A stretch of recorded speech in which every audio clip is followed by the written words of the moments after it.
أعوذ بالله السميع العليم من الشيطان اللعين الرجيم بسم الله الرحمن الرحيم وبه نستعين وهو خير ناصر ومعين.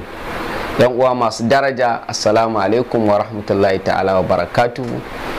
Barkanmu da wannan lokaci, barkanmu da sake saduwa da ku a wannan channel mai albarka ta Al-WAHDA African TV, channel da muke kawo muku bayanai suka shafi magungunanmu na musulunci, addu'o'i, faɗakarwa da abin da ya shafi ilmantarwa. Da fatan kuna jin daɗin shirye-shiryenmu. A bidiyon mu na yau za mu kawo muku addu'a ne na samun zukata, ko kuma in ce addu'an samun soyayya ko kuma mallakan duk wanda kake so.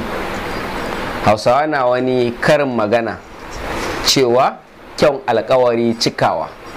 A bidiyon da muka yi, wanda muka baku wani sirri daga cikin sirri na samun soyayya na mace ko namiji, mun yi alkawarin cewa idan kuka danna mana like da yawa, za mu yi ta kawo muku bidiyo da sirrika da addu'o'i da suka shafi ita kanta soyayya.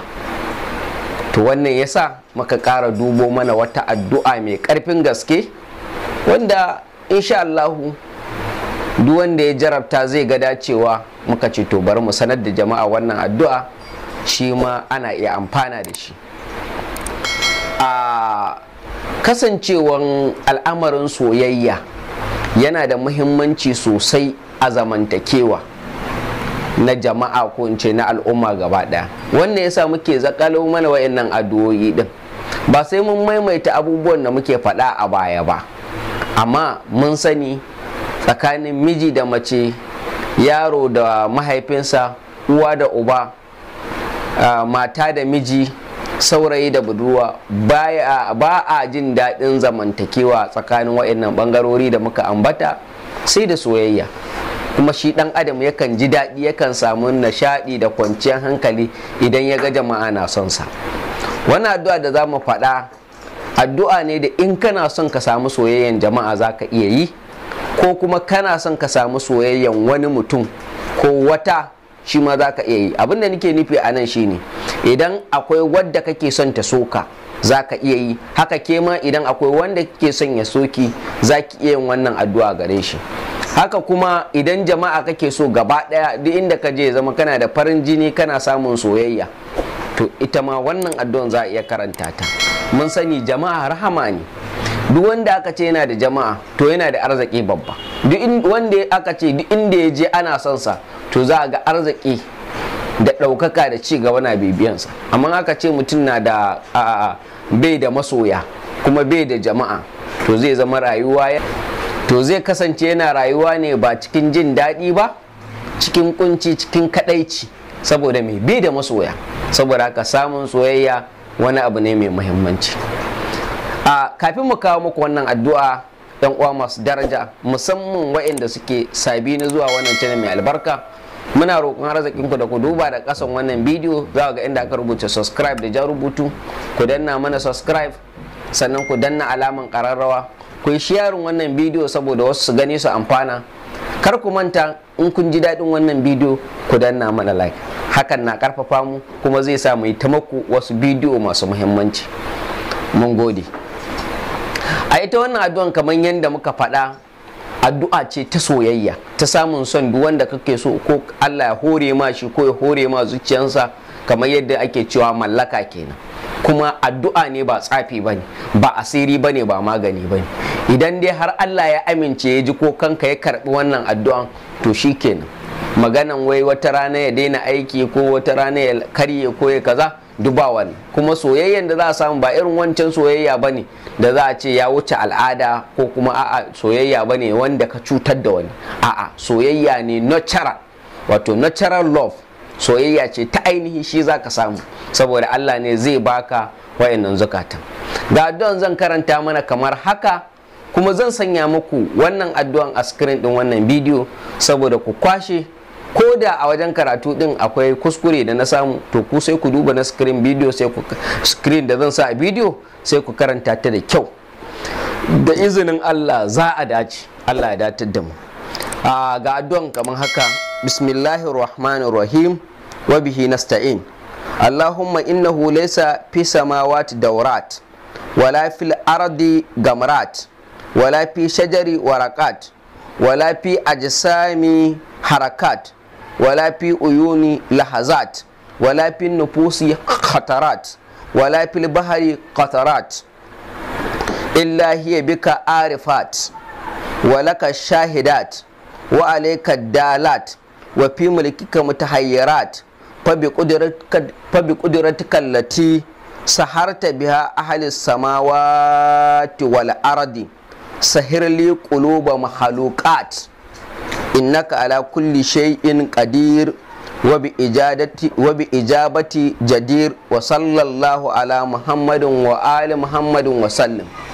Wannan ita ce addu'a din kamar yadda na karanta maku, to sai dai ƙarin bayani daga daidai inda aka ce sahirli qulubal makhluqat, daga wurin sahirli qulubal makhluqat, idan kana son duk jama'a ne su soka sai ka ce sahirli quluba makhluqat. Idan ko wani mutum kake son ya soka ko wata kake son ta soka, to maimakon ka ce makhluqat sai ka cire makhluqat din, sai ka ce sahirli qalba, sahirli qalba fulanata bin fulana. Ma'ana da nake nufin fulana anan shine wanci yar wanci. Ma'ana kamar misali a ce kana son Allah ya hore ma zuciyan wata yarinya ce da ake kira Hajara, kila sunan mahaifiyarta Halima, to sai ka zo sahirli quluba, ba za ka ce quluba ba, sai ka ce sahirli qalba Halima, Hajara binti Halima. An fahimta ai? Sai ka ce innaka ala kulli shay'in qadir, zaka ci gaba da karatu kenan. Wa bi ijabati jadir wa sallallahu ala muhammad wa ali muhammad.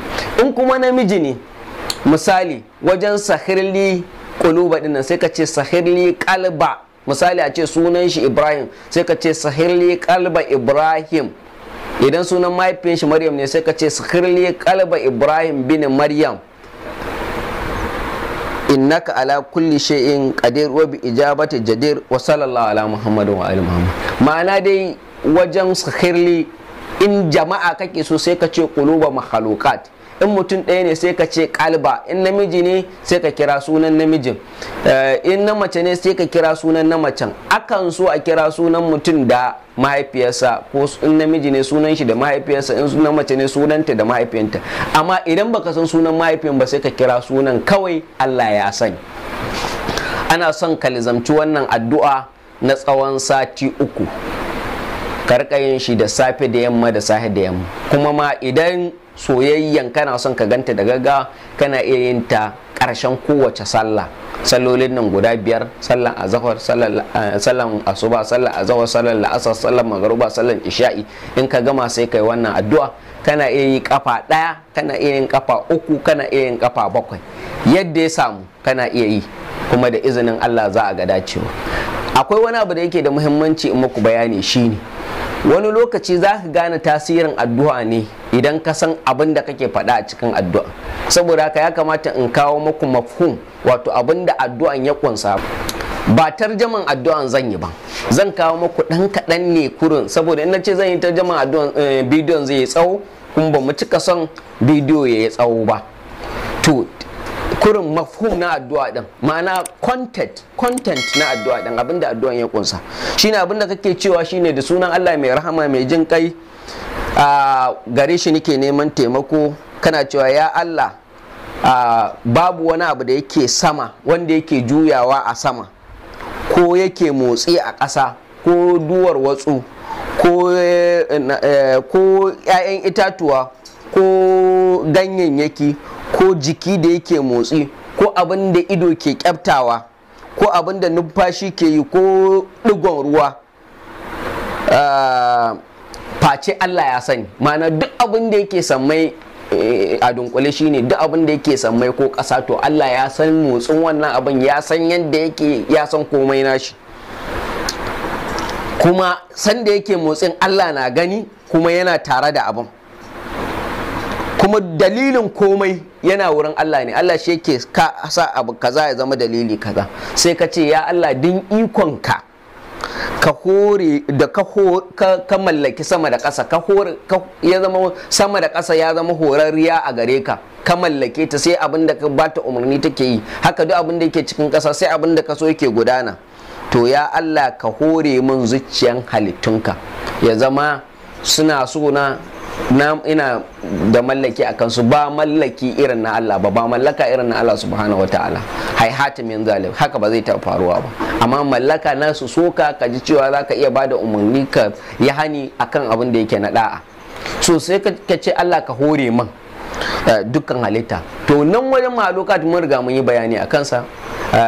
Sai maimakon in mutum ne sai ka ce wani, in nan mace ne ka ce wance. To nan kana son Allah hore ma mutum din ne. So kuma ana addu'a da shi, ana amfani da shi a bangarori da yawan gaske, wanda ba zai yiwu mu kawo yadda ake amfani da wannan addu'a a bangarori duka ba. Sai dai wanda yake neman ƙarin bayani ko na makamancin haka, mukan aje namban wayan mu na WhatsApp, sai mutum ya mana magana ta WhatsApp. In ka mana magana ka haƙura, za mu ma reply. In ka gaba mai baka tuna mana, saboda harkoki na jama'a da harkoki na rayuwa. Saboda haka sai mu mutum ƙarin bayani gwargwado, da fatan Allah ta'ala ya sa a amfana, kuma ya sa jama'a su amfana da abubuwan da muke yi. Wassalamu alaikum wa rahmatullahi ta'ala wa barakatuh.